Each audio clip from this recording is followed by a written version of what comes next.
नमस्कार, मुद्दा देख रहे हैं आप और मैं हूं आपके साथ ज्योति सांगवान। चुनावी तैयारियों का सिलसिला तेज हो चुका है। उम्मीदवारों के नामों को लेकर, टिकट बंटवारे को लेकर बैठकों का दौर जारी है। मंथन मंत्रणाएं हो रही हैं और मंथन मंत्रणाओं के अलावा लगातार दावेदारियों का दौर भी चरम पर है। तो दलों की चुनावी तैयारियों को लेकर, दावेदारियों को लेकर हम बात करने वाले हैं। सबसे पहले एक रिपोर्ट आपको दिखाते हैं।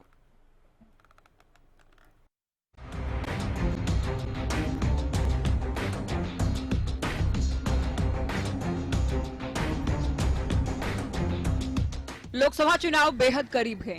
लोकसभा चुनाव की तारीखों का जल्द ऐलान होने वाला है और इससे पहले उम्मीदवारों को लेकर मंथन मंत्रणाओं का दौर जारी है। बीजेपी और कांग्रेस पार्टी दोनों एक एक लिस्ट जारी कर चुके हैं। दूसरी लिस्ट को लेकर फाइनल मंथन जारी है।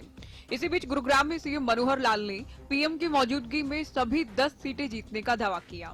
सीएम ने कहा कि वो इस बात का भरोसा देते हैं कि इस बार भी हरियाणा से सभी 10 सीटें बीजेपी जीतने वाली है। मैं हरियाणा की जनता से की ओर से आपको यह आभास, आपको एक प्रकार से मैं भी भरोसा दिलाता हूं कि आने वाले चुनाव में हम अपनी हरियाणा की भूमिका, जैसे पहले 10 में से 10 सीटों का परिणाम हमने दिया था, इस बार भी 10 की 10 सीटें जीत करके और हम आपकी झोली में डालेंगे और बड़े मार्जिन से, पहले से अधिक मार्जिन से हम आपको एक परिणाम ला करके देंगे। आपका आशीर्वाद, आपका प्यार, आपका प्रेम इसी प्रकार से आप हमारे ऊपर बनाए रखें। बीजेपी के अलावा कांग्रेस भी अपनी तैयारियों में जुटी है। कांग्रेस मैनिफेस्टो से लेकर उम्मीदवारों के नामों को फाइनल कर रही है। मैनिफेस्टो में क्या क्या विचार रखे गए, खासतौर पर हरियाणा को लेकर जो सबने अपने अपने विचार रखे। अभी बनेगा मैनिफेस्टो, सबने अपने अपने विचार दिए, सुझाव दिए, अच्छे सुझाव आए। आज तो फर्स्ट इंट्रोडक्शन ही और वैसे ये सारे तो एक इंट्रोडक्शन ही है, पहली मीटिंग थी। और अब सुझाव मांगे इन्होंने, जो मांगे कुछ उन्होंने कहा है, बाकी मांगे इन्होंने, लिखित सुझाव मांगे हैं सबसे, जो उचित होंगे उनमें डाली जाएंगे मैनिफेस्टो। कमेटी की मीटिंग हुई, उसमें जो है प्रदेश की जो चेयरमैन है उन्होंने 25 से 30 सब्जेक्ट पर जो है उसका सब्जेक्ट कमेटी बनाई है और पूरे प्रदेश में से कम 80 से 100 लोग हर समाज से, हर क्षेत्र से उन्होंने इसमें सम्मिलित किए हैं, जो स्टेक होल्डर्स कहे जाते हैं। और मैं समझ रहा हूँ कि आने वाले दिनों में हरियाणा में जब कांग्रेस की सरकार बनती है, उसका ये प्रारूप क्या होगा, इसका एक छोटी सी झलक है कि जहाँ घुमंतक में से भी हैं, जहाँ एससी में से भी हैं, जहाँ मुस्लिमों में से भी हैं, यहाँ अपर कास्ट में से भी हैं, हर समाज के हर क्षेत्र से लोग हैं, व्यापारियों में से हैं, तो जो है पटरी वाले लोगों के प्रतिनिधि भी हैं। और आप देखें तो एक छोटे से छोटे जो वो नरेगा के जो वर्कर हैं उनकी प्रतिनिधि भी जो है, इनके बीच में महिला प्रतिनिधि हैं और महिलाओं की समस्या है तो उसके बारे में भी बात करने वाली एक्सपर्ट है। कोई नशेबंदी के बारे में करते हैं, कोई रोजगार के बारे में करते हैं, युवा में भी जो कहें आपके प्रदेश में जो एक्स आर्मी मैन होते हैं तो उसके बीच समस्याएं जो है तो उसके बारे में भी बात करने वाले हैं। एक्सपीरियंस लोग जो इंफ्रास्ट्रक्चर है, रोजगार सर्जन है, उसके लिए भी बात करने वाले बड़े बड़े मंत्री जो रहे हैं वो भी हैं। मैं पहली फॉर्मल मीटिंग हुई है, सभी जो मेंबर्स हैं आपस में सुझाव दिए हैं, कुछ कमेटियां बनाई हैं जो अपने उस कमेटियों में अपने अपने सुझाव देंगे राइटिंग में लिख करके। आज तो सिर्फ एक तरह से इंट्रोडक्शन और वैसे सुझाव थे, अब राइटिंग में अपने अपने सुझाव देंगे, उस पर फिर आगे जा करके उसमें कार्रवाई शुरू हो। जो खास मुद्दा तो जो इलेक्शन मैनिफेस्टो अभी तो हमारी सेंट्रल गवर्नमेंट का जो उसको देखते हुए जो ऑल इंडिया कांग्रेस कमेटी की तरफ से जो जारी होगा उस पर लड़ा जाएगा पार्लियामेंट का। हरियाणा की तरफ से कोई जो सुझाव है वो हम वहाँ पर भेजने का काम करेंगे। कितनी मजबूती और क्या और भी लोग लाइन में? अच्छी बात है, लाइन लगी हुई है और अभी पहले भी इससे पहले 33 आए हैं, इनसे आने से हमारी पार्टी में मजबूती मिलेगी। अच्छी बात है, जिसको पार्टी चुनाव लड़ाएगी वो लड़ेगा। जाहिर है चुनाव का जल्द ही ऐलान होने वाला है। चुनावी कार्यक्रम जारी होने से पहले अपने अपने उम्मीदवारों को लेकर, टिकट बंटवारे को लेकर दल विचार विमर्श कर रहे हैं। जल्द ही हरियाणा को लेकर भी दल अपनी अपनी लिस्ट जारी करने वाले हैं। देखना ये है सभी दलों की जीत की दावेदारियों के बीच जनता किसे चुनती है। News desk, Haryana news. तो चलिए शुरुआत करते हैं चर्चा की। कुछ खास मेहमान हमारे साथ जुड़ गए हैं। बीजेपी से प्रवक्ता डॉक्टर वीरेंद्र सिंह चौहान हमारे साथ डिबेट में जुड़ गए हैं। बजरंग दास गर्ग प्रवक्ता कांग्रेस जुड़ गए हैं और अजवन डहीनवाल प्रवक्ता इनेलो, प्रियदर्शनी सिंह प्रवक्ता आम आदमी पार्टी हमारे साथ स्टूडियो में हैं और राजेंद्र जादून वरिष्ठ पत्रकार भी डिबेट में जुड़ गए हैं। बहुत स्वागत है आप सभी का। शुरुआत चौहान साहब आपसे। चुनाव बेहद करीब हैं और कभी भी आप जानते हैं चुनावी कार्यक्रम भी जारी होने वाला है। बैठक हो रही है, दल बदल भी हो रहा है और अभी कल की बात करें तो आपकी पार्टी को एक बड़ा झटका क्या कहा जाएगा, ब्रिजेंद्र सिंह का पार्टी छोड़ देना, कांग्रेस में चले जाना, घर वापसी होना। शुरुआत इसी से। देखिए, चुनावी मौसम में आवागमन सब दलों में होता है और हर दल के कुछ लोग इधर से उधर होते हैं, हर दल में कुछ लोग अन्य दलों से आते हैं। ब्रिजेंद्र सिंह जी, चौधरी वीरेंद्र सिंह जी का जाना भारतीय जनता पार्टी इतना ही नुकसान मानती है कि एक भी कार्यकर्ता जब कम होता है हमारे 20 करोड़ कार्यकर्ताओं में से, नेताओं में से, तो वो माइनस तो होता ही है। लेकिन भारतीय जनता पार्टी जैसे नीतियों पर आधारित, कार्यकर्ताओं पर आधारित, भारत माता की जय के उद्घोष और मंत्र के साथ काम करने वाले दल के लिए व्यक्ति का जाना, एक व्यक्ति का चले जाना या उसके कुछ समर्थकों का चले जाना बहुत बड़ी बात नहीं है, बहुत बड़ी घटना मैं उसको नहीं मानता। वे न जाते, उनका सदुपयोग राष्ट्र हित में हम कर रहे थे, आगे भी करते रहते। वे चले गए हैं तो भी हम उसको बहुत बड़ी घटना नहीं मानते। और मैं यूं मानता हूं ज्योति जी कि कुछ लोग हो सकता है उनके साथ कुछ लोग गए हों, कुछ और लोग भी कहीं जा सकते हैं कल को उन्हीं की शैली में, जिनको टिकट न मिले, जिनको ये तय हो जाए कि मेरी टिकट नहीं हो पाएगी, अर्थात जो अपनी टिकट को पार्टी से और राष्ट्र से बड़ा मानते हैं। तो वो लोग अगर जाते भी हैं तो भाजपा को कोई लंबा चौड़ा नुकसान नहीं होता। कारण है कि इस समय भारतीय जनता पार्टी के प्रति जो जन सामान्य का विश्वास है वो चरम पर है, पीक पर है। भारत का जन सामान्य भारतीय जनता पार्टी, उसके नेता और देश के नेता नरेंद्र मोदी और सरकार नरेंद्र मोदी जी के नेतृत्व में जो काम कर रही है, उसके प्रति जोरदार आस्था, विश्वास रखती है। जन सामान्य हमारे साथ इतनी ताकत के साथ खड़ा है, इतनी ऊर्जा के साथ खड़ा है, इतनी सकारात्मक भावना के साथ खड़ा है कि कुछ एक लोग जो जा रहे हैं कल उनको पछतावा होगा कि हम एक अच्छे परिवार में से निकल करके वहां क्यों चले गए जहां से पहले हमें बेआबरू करके निकाला गया था। हमने एक जीतता हुआ कुनबा छोड़कर, एक खिला हुआ कमल छोड़कर, एक टूटा हुआ सा हाथ, बिखरा हुआ सा हाथ, खूनी पंजा, वो क्यों थाम लिया। मुझे विश्वास है चौधरी वीरेंद्र सिंह जी को भी, सांसद ब्रिजेंद्र सिंह जी को भी, उनके मित्रों को भी इस बात का खेद होने वाला है आने वाले समय में। भारतीय जनता पार्टी 10 की 10 सीटें हरियाणा की जीतकर नरेंद्र मोदी जी के 400 पार के लक्ष्य में हरियाणा से अपना योगदान देने वाली है। जो कमल खिलेगा 2024 के लिए, प्रचंड बहुमत का कमल, उसमें हरियाणा की जनता का कमाल पिछली बार जैसा ही होगा। हम 10 की 10 सीटें निश्चित तौर पर जीतेंगे क्योंकि लड़ाई बिल्कुल साफ है किन के बीच में है। वो लोग जो राम के विरोधी रहे, जो राम का अब तक विरोध कर रहे हैं, उनके मंदिर की प्राण प्रतिष्ठा के कार्यक्रम का पावन पवित्र निमंत्रण मिलने के बावजूद भी उसे ठुकरा देते हैं अल्पसंख्यकों का तुष्टीकरण करने के चक्कर में। उन लोगों के बीच में मुकाबला है और उस दल के बीच में मुकाबला है जिसने रामलला हम आएंगे, मंदिर वहीं बनाएंगे, ये उद्घोष भी दिया, संघर्ष भी किया, उसके लिए सरकारें भी गवाई, ताने भी सहे, जेलें भी सही, गोलियां भी खाई और अंततोगत्वा मंदिर निर्माण भी किया। एक तरफ ये लोग, एक तरफ हम लोग, तो लड़ाई तो बिल्कुल साफ है। एक तरफ कांग्रेस है जो भारत का सीना झुकाने में विश्वास करती है, आनंदित होती है, चीन का नाम लेकर चिल्लाएंगे, कभी पाकिस्तान का नाम लेकर के कुछ कहेंगे।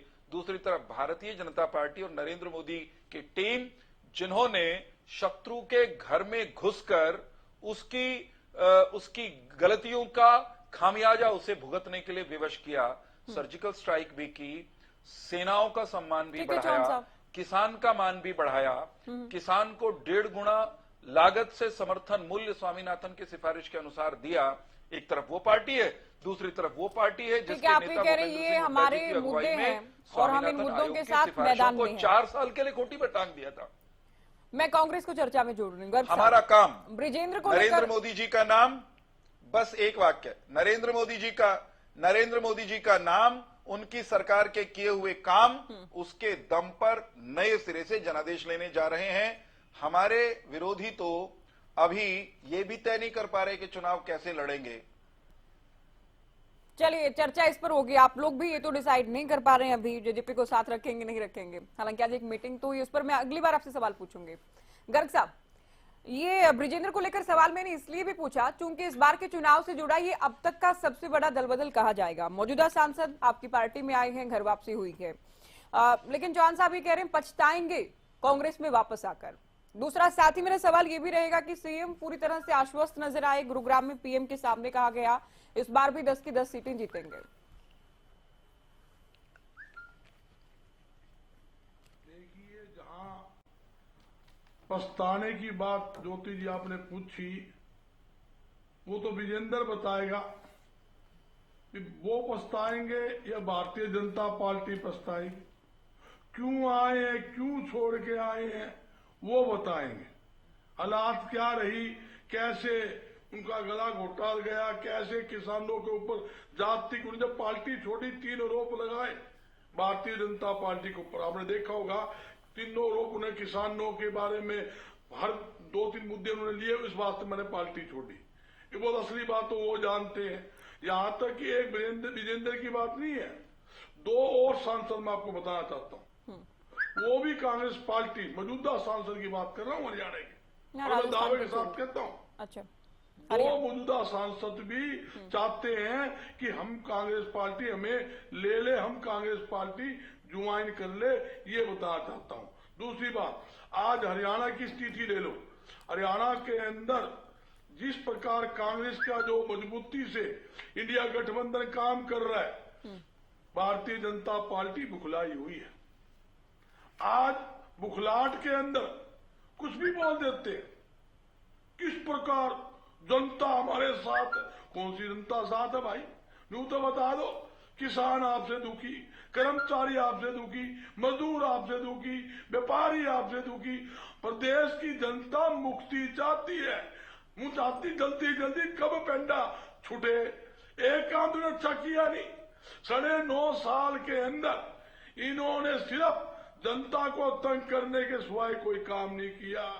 झूठी घोषणाएं, झूठी वादे, यूं कहते थे हम हरियाणा के प्राइवेट सेक्टर के माध्यम से, उद्योग के माध्यम से हरियाणा के युवाओं को 75% नौकरियां देंगे। कहाँ है नौकरी?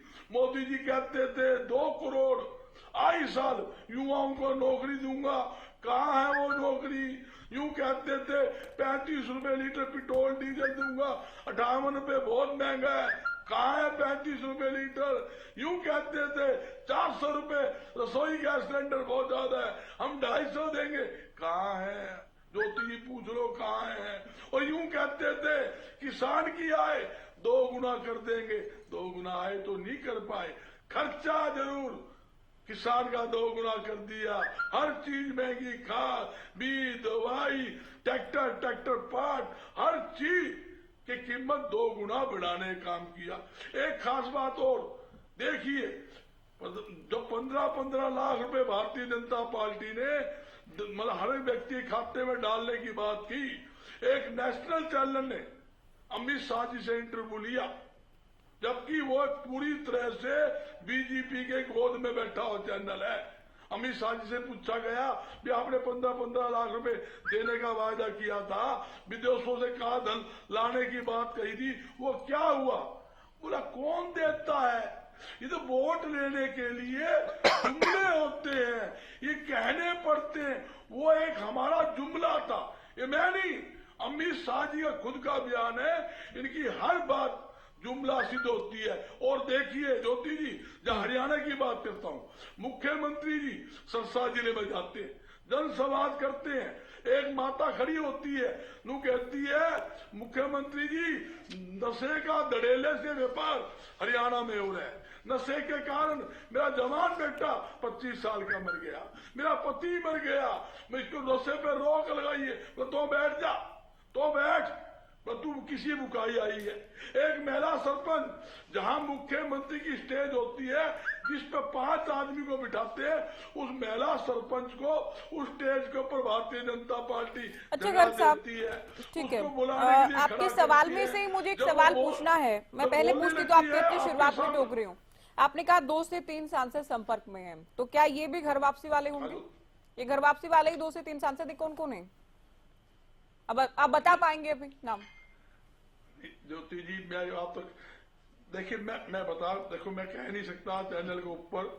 एक बात जरूर कहूंगा, जो लोग गए थे वो समझ लो उनका मन और दिल कांग्रेस पार्टी के साथ था, और उन्होंने इस बात का महसूस भी किया, अपना पछतावा भी माना भी हमसे बहुत बड़ी भूल हुई है कि हम जनता पार्टी के अंदर चले गए और हमने गला घोटने, हमारा गला घोटा गया, यहां तक कि किसी को बोलने का अधिकार नहीं, कोई बोल ही नहीं सकता। इनको लिख के दे देते हैं भी ये बोलना है टीवी डिबेट पे, इससे एक लाइन फालतू नहीं बोलना, पब्लिक में कुछ नहीं बोलना, यही बोलना है आपने। मोदी मोदी मोदी, कभी खट्टर की बात भी कर लो। हरियाणा के अंदर मुख्यमंत्री मनोहर लाल खट्टर है, नरेंद्र मोदी जी नहीं है। ये कभी भी मनोहर लाल खट्टर जी की बात नहीं करेंगे। मैं यूं पूछता था, तू होती इनसे एक बात पूछना, 9.5 साल में एक आइटम ऐसी गिना लो, इन्होंने 1 रुपए की छूट 9.5 साल में दी है। और मैं ये बताता हूं, इतने भारी भरकम टैक्स इन्होंने जनता के ऊपर डालकर आर्थिक वोट डालने का काम किया है। इस सरकार के अंदर कोई तो आइटम छोड़ देते, दूध दही लस्सी खाद। ठीक है गर्ग साहब, मैं अभी इनेलो को चर्चा में जोड़ती हूँ, इनेलो को चर्चा में जोड़ रही हूँ मैं, उसके बाद में आगे चलकर बीजेपी से भी जवाब लेंगे। अक्साई ड्यूटी बढ़ा दिया आपने। ठीक है गर्ग जी, अभी सुनिए आप। रजवंत अहिनवाल जी, अब तक की जो तैयारियां हैं, बैठकों के हिसाब से बात कर लें या लिस्ट को लेकर जो मंथन हो रहा है, आपकी पार्टी सबसे पीछे नजर आ रही है अब तक? नहीं, ज्योति जी पीछे के नहीं कह सकते, लेकिन ये चीज है कि जो और पार्टियां तैयारी कर रहे हैं उसी तरह से हम भी तैयारी कर रहे हैं। अब मुझे नहीं पता कि आप पीछे क्यों बता रहे हैं, लेकिन मैं बता देता हूँ कि आज भी हमारी पार्टी की जो एक कमेटी बनाई है, लोकसभा में जाकर वो अपने कार्यकर्ताओं से राय शुमारा भी कर रही है, उनके साथ बैठकर इस चीज पर गहन मंथन कर रहे कि कौन उम्मीदवार ऐसा होगा जो कि हमारे सीट निकालने में सक्षम हो। उस चीज पर हम चर्चा कर रहे हैं, और हर चीज की एक तैयारी होती है। और कोई भी व्यक्ति जैसे बीजेपी का एक अपना तरीका है तैयारी करने का, वो शोशोबाजी ज्यादा करते हैं, काम कम करते हैं। लेकिन अगर बैठकर अपने कार्यकर्ताओं के बीच में अगर गांव में मीटिंग करते हैं, तो क्या वो हमारी तैयारी नजर नहीं आती? अभी हमारी प्रदेश कार्यकारिणी की बैठक हुई थी, उस प्रदेश कार्यकारिणी की बैठक में हमारी 5 सदस्यीय कमेटी बनाई गई थी, जिसमें ये कहा गया था कि ये सभी लोकसभा क्षेत्र में जाकर वहां पे कार्यकर्ताओं से रायशुमारी भी करेंगे और वहां से कैंडिडेट का नाम भी लेंगे, और कैंडिडेट का नाम लेकर चौधरी ओम प्रकाश चौटाला जी, चौधरी अभय सिंह चौटाला से विचार विमर्श करके उसके बाद नाम को फाइनल किया जाएगा। अब मुझे नहीं लगता कि आपको कहाँ हम कमजोर लग रहे हैं। दूसरी बात, कोई भी चुनाव लड़ा जाता है, संगठन के दम पर चुनाव लड़ा जाता है, और आज इंडियन नेशनल दल पार्टी ने अपने संगठन का पूरा गठन कर चुके हैं। आज भी हमारे युवा के हल्का प्रधानों की 90 के 90 लिस्ट जारी की है। हमने युवाओं को शहरी टीम भी बनाई है। हमने आज एक नया भी वो किया है कि हमने हर जिले में एक युवा की महिला को अध्यक्ष भी बनाया है। तो अब हम हर तरह से प्रयास कर रहे हैं कि कोई भी व्यक्ति किसी न किसी तरह से संगठन को कैसे मजबूत करेगा, उसके लिए हम तैयारियां कर रहे हैं। निश्चित तौर पर इंडियन नेशनल दल पार्टी मजबूत है। और मैं आपको एक चीज बताना चाहूंगा, अभी हमारी मेवात में चौधरी अभय सिंह चौटाला ने जिस प्रकार से रैलियां की, वो रैलियों से सहज अंदाजा लगाया जा सकता है कि किस प्रकार इंडियन नेशनल दल पार्टी में दूसरे दलों के लोग पार्टी छोड़कर ज्वाइन कर रहे हैं। कहीं जेजेपी के लोग आ रहे हैं, कहीं आम आदमी पार्टी के लोग आ रहे हैं। और आज ये हकीकत है कि जो बार बार ये कह रही थी 400 पार, तो ये 400 पार का जो नारा है इनका, जैसे 75 पार का नारा हवा हवाई हुआ था, ऐसे ही इनका 400 पार का नारा भी हवा हवाई होगा। मैं आज देख रहा था कि गुड़गांव में मोदी जी आए थे, और वो कह रहे थे कि हमने पिछले 2024 की बात कर रहे थे वो, कि 2024 में मैं जहां गया हूं वहां पे मैंने 10 लाख करोड़ की परियोजनाओं का शिलान्यास कर दिया या उनको पाइपलाइन में रखा है। लेकिन अगर इतना काम अगर करते तो आज उनको इस तरह से भटकने की जरूरत नहीं पड़ती कि उनके कार्यकर्ता या उनके नेता दूसरे दलों के नेताओं को लेकर मैंने सवाल लगे रहते। आप सुनिए, आप कह रहे हैं कि मुझे क्यों लगा,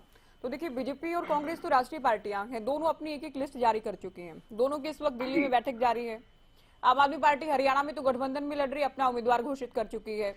जेजेपी का कहें तो बीजेपी के भरोसे या इंतजार में है। अभी एक मुलाकात हुई है जेपी नड्डा से डिप्टी सीएम की, तो इस नाते तो आप लोग भी इस बात का इंतजार कर रहे होंगे। होता है अमूमन कि दूसरे दलों से जब बड़े नेता या टिकट नहीं मिलता, बात नहीं बनती, आपकी पार्टी में आए तो उनके नामों पर भी विचार हो। देखिए ज्योति, ये चीज है, आज मुख्य विपक्षी दल कांग्रेस है और सत्ता में बीजेपी और जेजेपी है। जब मुख्य विपक्षी दल और जो सत्ता में बैठे लोग हैं वही हरियाणा की राजनीति में अपने उम्मीदवार घोषित नहीं कर पा रहे हैं, तो इस चीज से शायद अंदाजा लगाया जा सकता है कि हम भी देख रहे हैं कि वो किस व्यक्ति के सामने कौन सा व्यक्ति सही और मजबूत रहेगा। देखिए हर चीज का एक आंकड़ा होता है, एक समीकरण बनाया जाता है और निश्चित तौर पर इंडियन नेशनल दल पार्टी उन्हीं समीकरणों को ध्यान में रखकर अपने किसी न किसी उम्मीदवार को मैदान में उतारेगी। और ये राजनीति की एक समझ है कि चौधरी अभय सिंह चौटाला, चौधरी ओम प्रकाश चौटाला यही चीज देख रहे हैं कि अगर कहीं पर कोई ऐसा व्यक्ति खड़ा हो जाए तो हमें ये देखना है कि उसके सामने ऐसा कौन सा व्यक्ति लाए जो उस पर सही स्टिक वार कर पाए। तो हम उसी के चक्कर में बैठे हैं। निश्चित तौर पर मंथन लगातार जारी रहेगा। और मैं आपको एक चीज और बता देता हूँ कि आज बीजेपी जो बार बार ये कह रहे कि एनडीए एनडीए एनडीए, लेकिन एनडीए की बात करने वाले के जो सत्ता में बैठे हैं उनको आज तक ये नहीं पता कि वो 1 पे चुनाव लड़ेंगे, 10 पे चुनाव लड़ेंगे। जो बार बार तो ये कह रहे हैं कि हम 10 सीटों पर 10 की 10 सीटों पर चुनाव के लिए तैयार हैं, और एक तरफ ये है कि 1 सीट या 2 सीट मांग रहे हैं, तो उस चीज से सहज अंदाजा लगाया जा सकता है कि उनका हौसला बिल्कुल टूट चुका है। वो भारतीय जनता पार्टी के रहमो करम पर पड़े हुए हैं। और बीजेपी जो कि आज सत्ता के रेसे में चूर है, जिसको कोई भी व्यक्ति अगर जाता है तो ये नहीं कहते कि बोलो उसके जाने से कोई नुकसान हो गया, आने से तो इनको बहुत फायदा हो जाता है। अगर कोई एक सिंगल आदमी भी आता है तो कहता है कि आज हमारा सब कुछ छूट के आ गया, हम पता नहीं क्या कर देंगे, और अगर चला जाता है तो कहता है नहीं हमारे तो कोई फर्क नहीं पड़ा। तो इस प्रकार की दोगली बातें ना तो हमने कभी की है। कोई भी व्यक्ति पार्टी में आता है तो पड़ता है, कार्यकर्ता भी अगर जाता है, कार्यकर्ता भी अगर जाता है तो उसके लिए खाली होती है, वो माइनस होता है, पार्टी भी कमजोर होती है। कुरुक्षेत्र में क्या रिस्पॉन्स मिल रहा है आप लोगों को, प्रियदर्शनी जी? देखिए कुरुक्षेत्र में तो रिस्पांस इतना अच्छा है जैसे कि भारतीय जनता पार्टी के बाकी जगह जहां हालत है। और ये लिस्ट बता रहा है कि जितनी देरी ये लोग हरियाणा में कर रहे हैं अपनी लिस्ट निकालने की, ये बता रहा है कि कितने निकम्मे सांसद भारतीय जनता पार्टी के रहे हैं। और उसमें से एक सांसद हमारे हैं नायब सिंह सैनी जी, जो कि इनके प्रदेश अध्यक्ष भी हैं। उन्होंने कोई भी काम नहीं किया है और ये धरातल की रिपोर्ट है, ये कोई जमीनी रिपोर्ट है, कोई हवाई रिपोर्ट नहीं है। भारतीय जनता पार्टी के प्रवक्ता से जब मेरी लास्ट बारी बात हुई थी तो उन्होंने कहा था कि ऐसी बहुत सारे गांव हैं जहां पे 24 घंटे बिजली मिल रही है। और उन्होंने एक गांव का नाम भी बताया था, और कहेंगे तो मैं नाम बता दूंगी। मैंने उस गांव में पता करवाया था, उस गांव में कोई 24 घंटे बिजली नहीं मिल रही है। मैं गांव का नाम बता देती हूँ आपको। इन्होंने गांव का नाम बताया था, करनाल के बाद गोदर गांव का नाम बताया था। और उस गांव में मैंने पता किया है, उस गांव में बिजली 24 घंटे नहीं मिल रही। 24 घंटे तो छोड़िए, 8 घंटा ऑन स्ट्रेच भी बिजली नहीं आती है। तो कम से कम पब्लिक प्लेटफॉर्म में इस तरीके का झूठ ना बोला जाए, क्योंकि इससे मेरा कुछ नहीं जा रहा, इससे आप जनता के सामने झूठे साबित होते हो। यही कारण है कि आज भारतीय जनता पार्टी को अपने 30% से ज्यादा सिटिंग मेंबर ऑफ पार्लियामेंट की टिकट काटनी पड़ रही है, और जिसको ये टिकट दे देते हैं वो भाग जाता है। आपको एग्जाम्पल के रूप में, उदाहरण के रूप में मैं बता रही हूँ, जैसे कि अभी आप देख लीजिए गौतम गंभीर जी, क्योंकि टिकट दिया थोड़ी ना गया था उनको, टिकट आने से पहले उनको तो पता था कि उनका टिकट कटने वाला है, तो इसलिए वो भाग लिए ना कि टिकट दिया जा रहा है तो जा रहा है, तो टिकट कटने पर जा रहा है। मैं तो बोल रही हूँ कि 30% से ज्यादा सिटिंग एमपीज के टिकट काट रहे हैं। टिकट देने की बात कहें जी, हमें तो चुनाव नहीं लड़ना है, हम तो जा रहे हैं आपकी पार्टी से। नहीं, क्यों जा रहे हैं?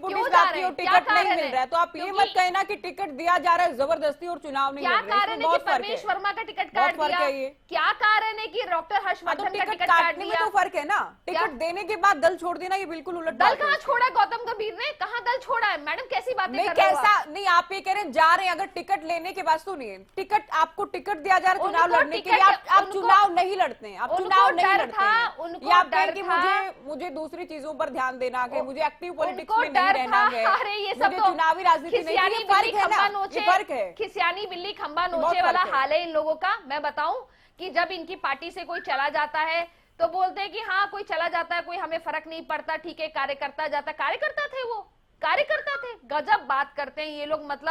मतलब एक आदमी जो कि जिसको कहते हैं मंत्री रहे हैं और इतने बड़े बड़े पदों में रहे हैं, बोलते कि कोई भी चला जाता है तो हमें कोई फर्क नहीं पड़ता। ये इनका अहंकार बताता है। ये बताता है कि ये सिर्फ और सिर्फ मोदी नाम के ऊपर ही चुनाव लड़ना चाहते हैं। इन्होंने क्या जमीन पे काम किया है, धरातल पे काम किया है, सुनने बड़ा सन्नाटा है। आज के दौर पे खट्टर साहब मुख्यमंत्री हैं। आज उनसे ऐसी 5 उपलब्धियां पूछ लीजिए जो कि पूरी तरीके से इन्होंने संपूर्ण रूप से की हो, लागू की हो।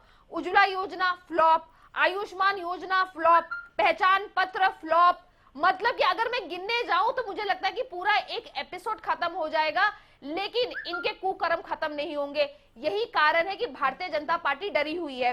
अगर डरी नहीं, और भारतीय जनता पार्टी जो जुमला देती है ना, 400 पार 370 पार, ये जो जुमले देती है, जुमला देना बंद करें, क्योंकि ऐसे ही जुमले इन्होंने वेस्ट बंगाल में दिए थे, ऐसा ही जुमला इन्होंने दिल्ली एमसीडी चुनाव में भी दिया था, और ऐसा ही जुमला इन्होंने कर्नाटका में दिया था। उसके बाद इन्हें लोटस ऑपरेशन करना पड़ा, तब जाके सरकार बना पाए हैं। तो इस किस्म के ये जुमले देना बंद करें, ये इनकी पुरानी आदत है प्रेशर पॉलिटिक्स खेलने की।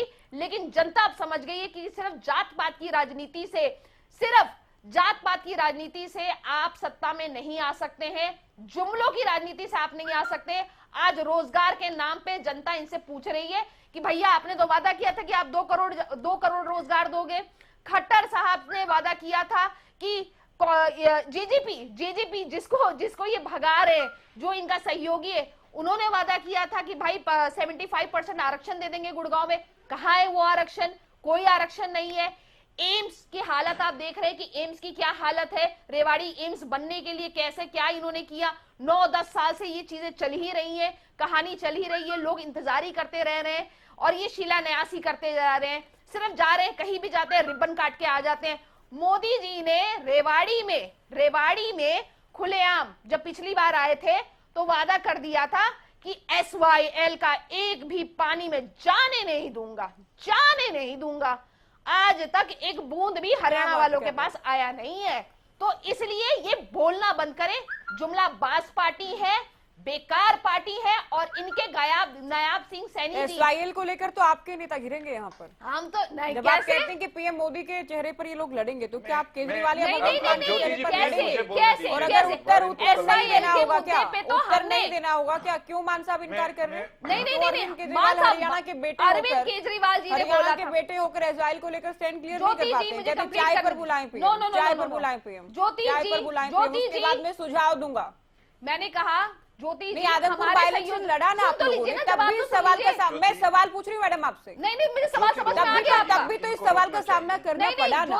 SYL को लेकर हम यहाँ पैनल पर जिक्र नहीं कर रहे, आप उल्टा इसी मुद्दे को लेकर घेर रहे हैं दूसरे दलों को। नहीं, क्यों घूर रहे हैं? हम ये बात कर रहे हैं, बल्कि कांग्रेस भी आप लोगों से गठबंधन में साथ में लड़ेगी, कांग्रेस को भी इसको जवाब देना होगा। नहीं, SYL पे नायाब सिंह सैनी की क्या स्टेटमेंट? बोले चौहान साहब, रुकिए आप अभी प्रदर्शनी जी।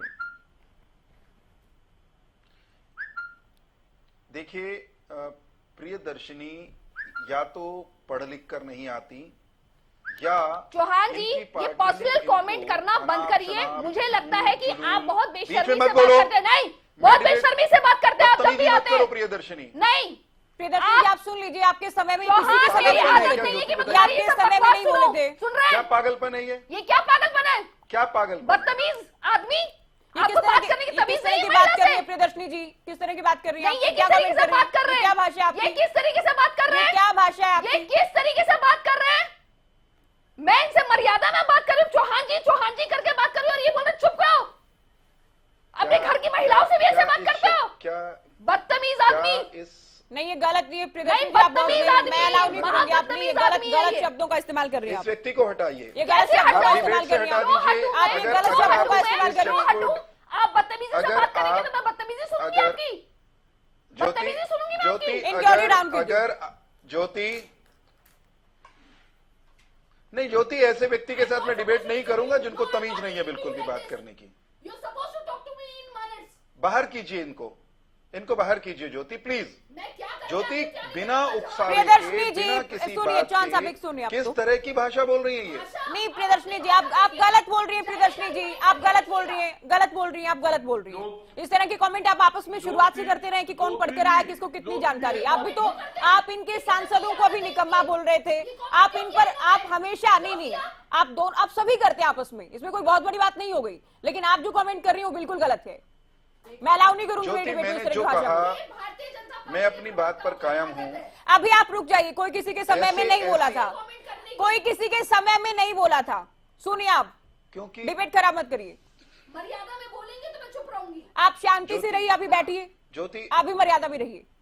ज्योति, मैं अगर आपके नियंत्रण में, अगर ये नियंत्रण में नहीं रह सकती तो फिर मुझे मना कर दीजिए, मैं नहीं बोलूंगा। चौहान साहब, मैं अपनी चुप्पी बैठ बात, के सुन आप रहा हूं। अपनी बात कहें।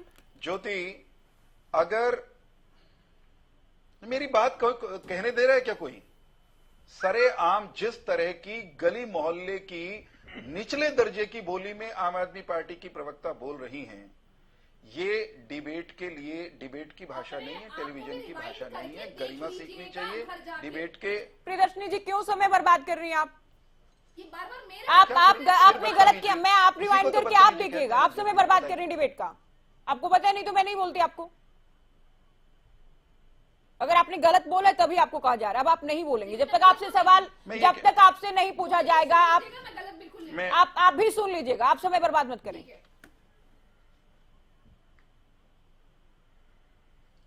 देखिए ज्योति जी, आम आदमी पार्टी की प्रवक्ता जिस निचले स्तर पर जाकर के घटिया स्तर की भाषा का इस्तेमाल कर रही हैं, वो चौहान साहब, मुद्दे पर आ जाइए ना। आपसे भी मैं निवेदन कर रही हूँ, आपसे भी निवेदन कर रही हूँ। मैंने इनको टोका ना, इनको रोका भी।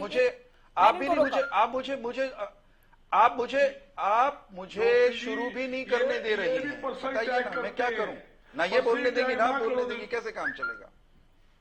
आप बोलिए, कोई नहीं रोक रहा आपको। क्या ज्ञान मत दीजिए ना बजरंग जी मेरी बारी में, मैंने सबको सुना है। मैं ये कह रहा हूं, आम आदमी पार्टी की प्रवक्ता को यही नहीं मालूम कि नरेंद्र मोदी जी ने रेवाड़ी में एसवाईएल के बारे में क्या कहा था। आपने सुना कितनी हास्यास्पद बात की इन्होंने कहा कि प्रधानमंत्री जी ने कहा था एसवाईएल का एक बूंद पानी जाने नहीं दूंगा, आने नहीं दूंगा। इनको शायद ये भी नहीं पता कि एसवाईएल है क्या। एसवाईएल का पानी जाने नहीं दूंगा का क्या मतलब है भाई हरियाणा में कहने का? कभी कहा था क्या ऐसा? आपने सुना क्या ज्योति जी? देखा क्या? इनसे एसवाईएल की फुल फॉर्म पूछ लीजिए, इनसे ये पूछ लीजिए कि एसवाईएल के माध्यम से किस नदी का पानी हरियाणा में आना है, सुप्रीम कोर्ट ने क्या आदेश दिया है और कौन उस पानी को रोके हुए है। प्रियदर्शनी जी, ऐसे नहीं बोलेंगे आप।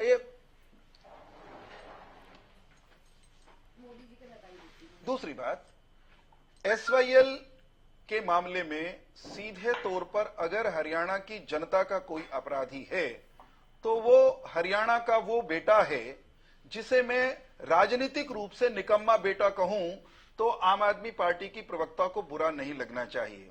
अरविंद केजरीवाल हरियाणा की धरती पर पैदा हुए और पंजाब की तरफ खड़े होकर कहते हैं कि पंजाब का एक बूंद पानी हरियाणा को नहीं आने देंगे। अरे भाई, पंजाब का पानी कौन मांग रहा है? हम तो एसवाईएल के माध्यम से हरियाणा के हिस्से का वो पानी मांग रहे हैं जिस पानी को हरियाणा को दिया जाना खुद पंजाब की पूर्व की सरकारों ने स्वीकार किया हुआ है, देश के सर्वोच्च न्यायालय ने बारंबार कहा है। लेकिन हरियाणा का नालायक बेटा अरविंद केजरीवाल और उनका मुख्यमंत्री भगवंत सिंह मान वो हरियाणा के किसानों के साथ, हरियाणा की जनता के साथ सरेआम बेशर्मी के साथ धोखा कर रहे हैं और इनकी हिम्मत देखिए, उसके बावजूद ये हरियाणा में राजनीति करना चाहते हैं। ये इस उम्मीद में है कि हरियाणा की जनता इनको सुनेगी। सुनिए, ये अब भी निर्लज्जता की, बेशर्मी की इससे बुरी स्थिति कोई नहीं हो सकती, इससे बड़ा नमूना कोई नहीं हो सकता कि आम आदमी पार्टी हरियाणा के पानी पर डाका मारने के बावजूद हरियाणा में राजनीति करने की इच्छा करे। हरियाणा की जनता इनको सुने भी और इनको चुने भी, इस तरह का सपना देख रहे हैं। किस तरह के निर्लज्ज लोग हैं। इनको मैंने खुले में चुनौती दी थी ज्योति जी कि हरियाणा के उस दिन 5800 थे, आज 5900 गांव हैं जहां 24 घंटे बिजली जाती है। मैंने आम आदमी पार्टी की अज्ञानतापूर्ण बातें करने वाली प्रवक्ता को अभी भी मैं कह रहा हूं, ज्योति देखिए बीच में बोल रही है ना, ये झूठ बोलना इनको कहां से सीख कर आती है, बेतुकी बातें कहां से करना सीख कर आती है। अरे सुनो प्रियदर्शनी, अप्रिय बातें मत करो, प्रियदर्शनी अप्रिय और झूठी बातें मत अपने करो। समय में बोलिएगा। आप अभी तक आप जो भी आरोप लगा रहे थे आपके बीच में कोई बोला था? नहीं बोला था ना? मैंने आप बात पूरी कर लीजिए, जादौन जी को चर्चा में जोड़ लीजिए। मैंने प्रियदर्शनी ने मेरे अध्यक्ष प्रदेश के हमारे माननीय सांसद के बारे में भद्दी टिप्पणी की, तब भी मैं बीच में नहीं बोला ताकि मैं अपनी बारी में जवाब दे सकूं। जो अरविंद केजरीवाल अपने बच्चों की कसम खाने के बावजूद कांग्रेस की गाड़ी में लटक जाता हो सत्ता के लालच में, उस पार्टी की प्रवक्ता मेरे अध्यक्ष के बारे में भद्दी टिप्पणी करती और अपने गिरेबान में नहीं झांकती। गजब की बात है। मैंने ये कहा था, फिर दोहरा रहा हूं, हरियाणा के 5900 गांवों में मनोहर जी की सरकार ने 24 घंटे बिजली की व्यवस्था की है, मेरा गांव भी उसमें शामिल है। यहां पर आकर टेलीविजन पर झूठ बोलने से, अरे सुनो, झूठों की सरताज और झूठी पार्टी की प्रवक्ता को सुनना तो पड़ेगा। मैं फिर ज्योति जी कह रहा हूं, ज्योति जी चैलेंज दे रहा हूं, करने दीजिए मुझे पूरा, इनको रोक दीजिए। मैं ये कह रहा हूं, क्या परेशानी? आप डिबेट में, अगर आपको डिबेट में रहना है, अगर आपको डिबेट में रहना है तो डिबेट के नियमों के साथ रहना होगा। आप अपने समय में बताइएगा कौन झूठ बोल रहा है कौन सच बोल रहा है, दर्शक भी डिसाइड कर लेंगे। ज्योति जी 5900 गांवों में 24 घंटे बिजली देने वाली सरकार पर झूठों की पार्टी की झूठी प्रवक्ता सवाल खड़ा कर रही है। हरियाणा में 5 मेडिकल कॉलेज छोड़कर गए थे हमारे से पूर्ववर्ती, आज 15 हैं। हरियाणा में यूनिवर्सिटीज बढ़ी हैं, महिलाओं के कॉलेज हमने इतने बनाए इस अवधि में। ठीक है चौहान साहब, मैं जादौन जी को चर्चा में जोड़ रही हूँ, वरिष्ठ पत्रकार हैं हमारे साथ, उनको मैं चर्चा में अभी नहीं जोड़ पाई हूँ। बस मुझे मेरा एक वाक्य पूरा होने दीजिए। मैं ये कह रहा हूं कि जिस सरकार ने ढेर सारे काम किए, हर 100वें दिन मुख्यमंत्री ने स्वयं आकर किए गए कामों का सार्वजनिक मंच पर मीडिया के सामने हिसाब दिया हो, डंके की चोट पर तथ्यों पर विरोधियों की धज्जियां उड़ाई हो, उसके बारे में ये टेलीविजन चैनल पर बैठकर नौटंकी करती हैं, झूठ चिल्लाती हैं। इनको एसवाईएल की परिभाषा नहीं पता, स्वामीनाथन आयोग की सिफारिशें क्या है मालूम नहीं, सुप्रीम कोर्ट ने क्या कहा ये इनको मालूम नहीं, और प्रवक्ता बनकर चैनल पर आ जाती है। ठीक है, व्यक्तिगत टिप्पणी आप भी मत करें, कोई भी मत किया कीजिए। मैं आप सभी से निवेदन करती हूँ, ये व्यक्तिगत टिप्पणी नहीं है, ये प्रूफ, ये बताएं तो प्रियदर्शनी क्या नरेंद्र मोदी जी ने वो कहा था जो इन्होंने आपकी डिबेट पर कहा? क्या तरीका है ये? क्या नरेंद्र मोदी जी ने रेवाड़ी में नरेंद्र मोदी जी ने क्या कहा था? ज्योति जी आपको तो याद होगा, इनके तो कान खराब है, इन्होंने अपने गांव का नाम बताया था। अभी आप रुक जाइए, तो याद भी नहीं होगा अब तक गांव का नाम। अगर ये झूठी प्रवक्ता, अगर झूठी प्रियदर्शनी मेरे गांव का नाम अभी बता दें, अभी, तो मैं मान जाऊंगा। झूठी प्रियदर्शनी कहने से झूठ सच में नहीं बदल जाएगा। झूठी प्रियदर्शनी को बताना चाहता हूं, हरियाणा के 5900 गांव में मनोहर जी ने 24 घंटे बिजली की व्यवस्था की है। झूठी प्रियदर्शनी को बताना चाहता हूं, हरियाणा के हर 20 किलोमीटर पर हमने कॉलेज खोले। विंडो हटाइए। झूठी प्रियदर्शनी, अपनी लड़ाइयां बंद करें, मेरे गांव का नाम तो बता दें। जादौन साहब आवाज मिल रही है क्या आपको? कुछ भी बोलेंगी जादौन साहब, आवाज मिल रही है क्या आपको? ये क्या तरीका है? ये क्या तरीका है? इस महिला ये क्या तरीका है आप दोनों का? ये अभी रुकिए, जादौन साहब आवाज मिल रही है क्या? हाँ मिल रही है। उम्मीदवारों को लेकर मंथन जारी है। मैंने कोई अमर्यादित सर अभी तो रुकिए सर, अभी तो रुकिए, समय नहीं है ना इतना। उम्मीदवारों को लेकर मंथन जारी। भद्दी बातें करने से रोकना पड़ेगा, नहीं डिबेट से निकालिए इनको। बातें करना बंद करिए। क्या अभी आप दोनों फिर से शुरू हो रहे हैं? इससे पता लगता है कि आप अपने महिलाओं से, घर की महिलाओं से कैसे बात करते हैं। इसमें महिलाओं जैसा तो कुछ आया नहीं है। इसमें महिलाओं से कैसे बात करने वाली कोई बात आई नहीं है। बात करिए आज के बाद। पढ़कर आया करें, बदतमीजी न किया करें, तथ्यों पर बात किया करें। ये चैनल पे पर क्या तमीज आया सीखे राजेंद्र जी, बोलिए आप। पहले अपने प्रधानमंत्री तमीज की सीखे प्रेम को प्रियदर्शनी उजागर क्या पहले। आया करिए। उन्होंने ये बात प्रियदर्शनी बोली है। पहले तमीज सीखे, आप शिष्टाचार सीखिए सीखे। तमीज। मुझे तमीज का भारत की ज्ञान महिलाएं मत ऐसे दीजिए। बात आप नहीं तमीज करती। सीखिए। तमीज सीखे प्रियदर्शनी, आप तमीज सीखिए। मुझे तमीज तमीज का सीखे ज्ञान मत प्रियदर्शनी। दीजिए। ये गली मोहल्ले वाली लड़ाई न बनाओ इस डिबेट को। कुछ तो शर्म करो, आई कैन नॉट कुछ शर्म करो प्रियदर्शनी। आप शर्म दोनों करनी चाहिए शांत होंगे प्रियदर्शनी। अभी। सुनिए जादून साहब, बोलिए सर आप। हाँ जी। देखिए, ऐसा है कि उम्मीदवारों का इंतजार तो हरियाणा में है ही और देश की दूसरी सीटों पर भी है। तो भारतीय जनता पार्टी ने 195 कैंडिडेट घोषित की, इसके बाद कोई दूसरी लिस्ट का इंतजार है। लेकिन सवाल यह है कि लड़ाई का जो ट्रेंड है वो लगभग तय हो चुका है। भारतीय जनता पार्टी और एनडीए का है ये कहना कि हम विकसित भारत चाहते हैं और इसलिए हमें एक मौका और दिया जाए, और उधर कांग्रेस कहती है लोकतंत्र बचाना है, संविधान को बचाना है। तो अब यह है कि सारी परीक्षाएं जो है इस चुनाव में हो जाएंगी कि भारतीय जनता पार्टी विकसित भारत की बात कर रही है, तो अब तक उसने 10 साल के शासन में हरियाणा में और पूरे देश में किस तरह से विकास किया है, लोगों ने किस तरह से उस विकास का आकलन किया है, इसका नतीजा जो है चुनाव परिणामों में आएगा। और जिस तरह से लोगों ने महसूस किया है उसी के आधार पर मतदान होगा। अब यह है कि कांग्रेस का नारा यह है कि लोकतंत्र खतरे में, संविधान खतरे में है। तो लोग क्या कोई ये मानते हैं कि वास्तव में लोकतंत्र खतरे में या संविधान खतरे में? तो उसका पैटर्न मतदान का अगर वो मानते होंगे तो मतदान का पैटर्न उस हिसाब से तय होगा। सवाल यही है कि पार्टी के स्टैंड भी बहुत मायने रखते हैं, क्योंकि ये नेशनल इलेक्शन है, राष्ट्रीय चुनाव है, राष्ट्रीय सरकार चुनी जाती है जो पूरे देश का डेवलपमेंट विभिन्न क्षेत्रों में करती है। उसमें कई पहलू जुड़े हुए हैं, उसमें सड़क और बिजली नहीं है, पानी नहीं है और तमाम है, लेकिन पूरी अर्थव्यवस्था के पहिए को बहुत मजबूती के साथ आगे ले जाना होता है। तो ये देखना है कि किस तरह से जो है मतदाता फैसला करता है, क्योंकि मतदाता की मैच्योरिटी अब मुझे लगता है कि 57 से चुनाव होने शुरू हुए तब से अब तक मतदाता काफी मैच्योर हो चुका है और जन जन तक बात पहुंचती है और संप्रेषण के कई माध्यम खुल गए, चैनल है, अखबार है, इसके अलावा बहुत स्ट्रॉन्ग सोशल मीडिया भी है। सोशल मीडिया के जरिए मैसेज मिलते हैं तो लोग बहुत जागरूक हुए हैं।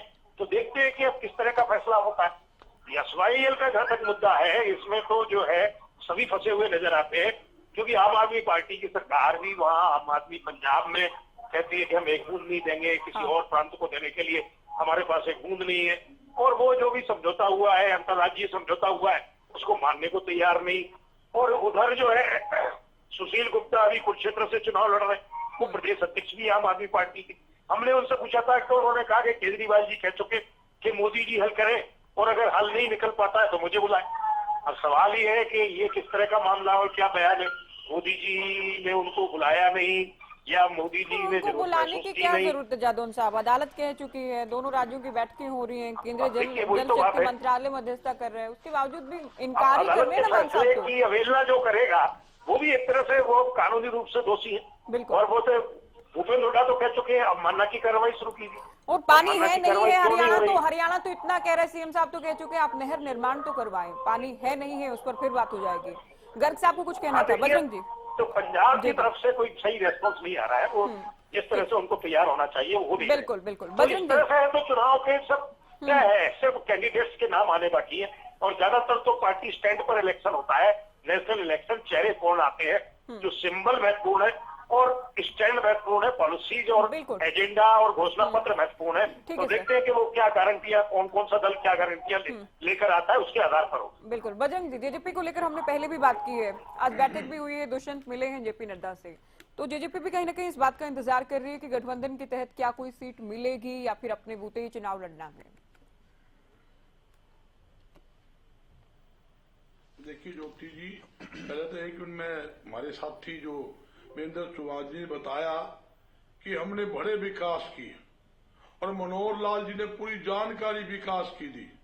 ये जानकारी दी कि सरकारी स्कूल के अंदर कोई सुविधा नहीं है, सरकारी स्कूल के अंदर बच्चों को बैठने के लिए बेंच नहीं है, शौचालय नहीं है, पीने का पानी नहीं है, स्कूलों के अंदर टीचर नहीं है, स्टाफ नहीं है और बिल्डिंग की हालत बद से बदतर हो चुकी है।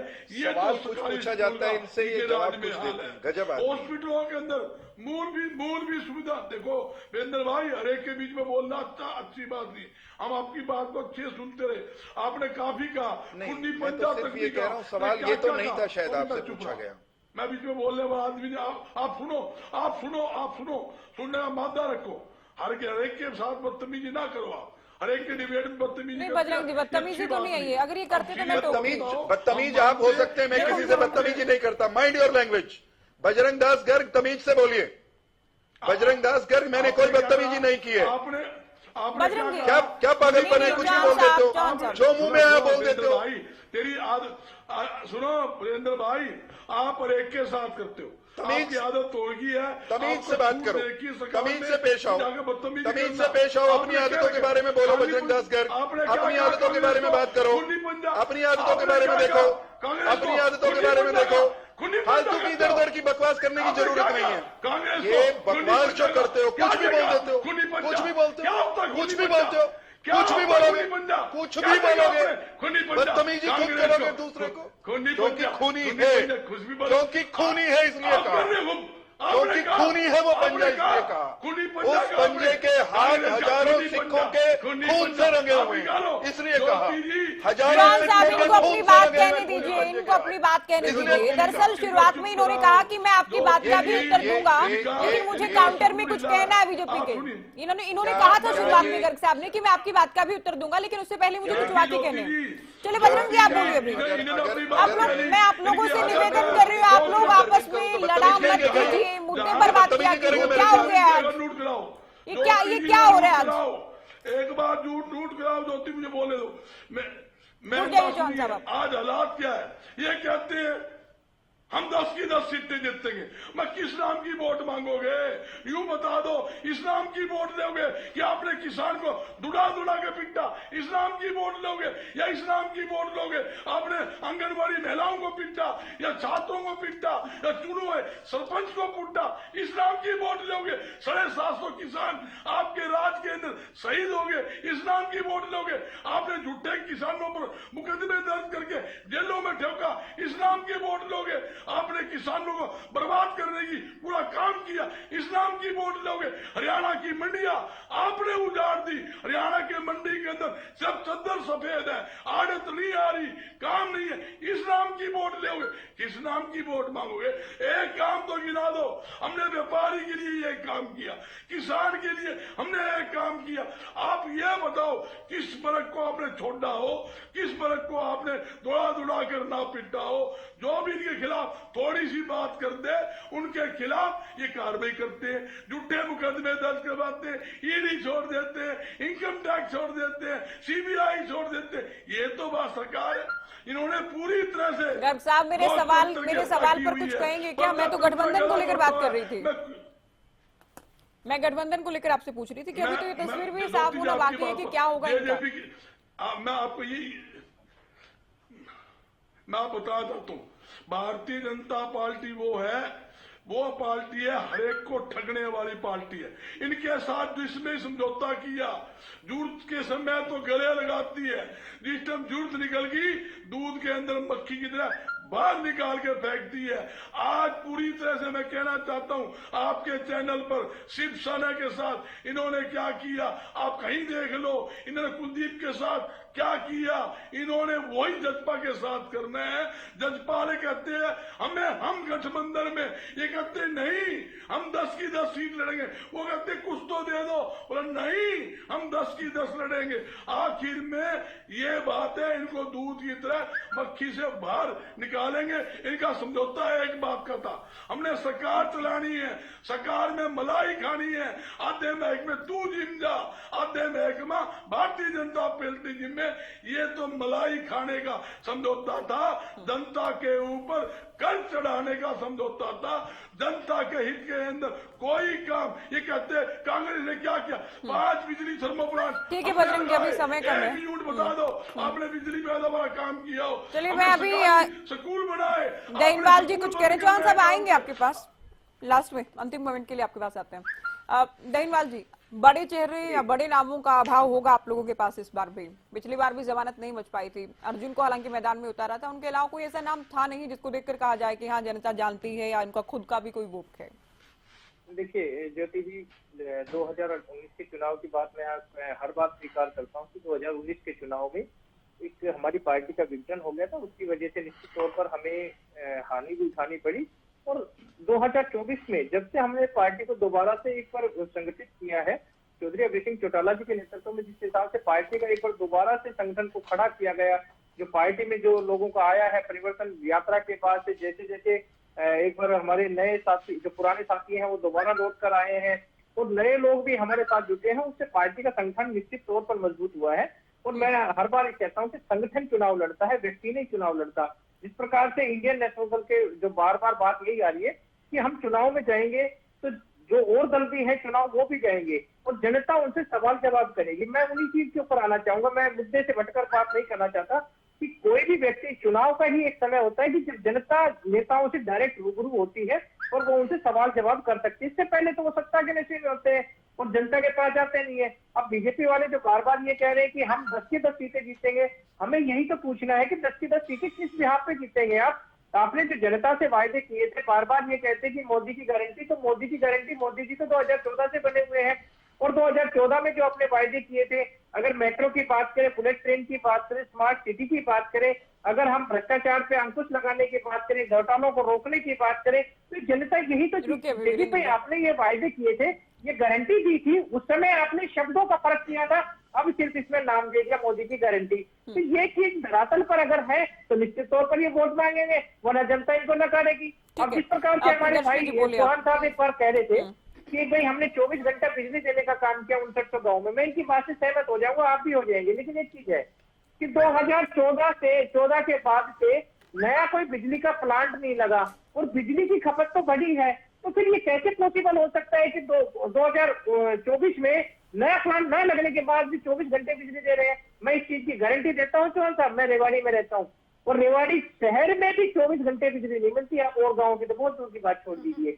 और दूसरी बात एक आती है, SYL की बात आ गई थी।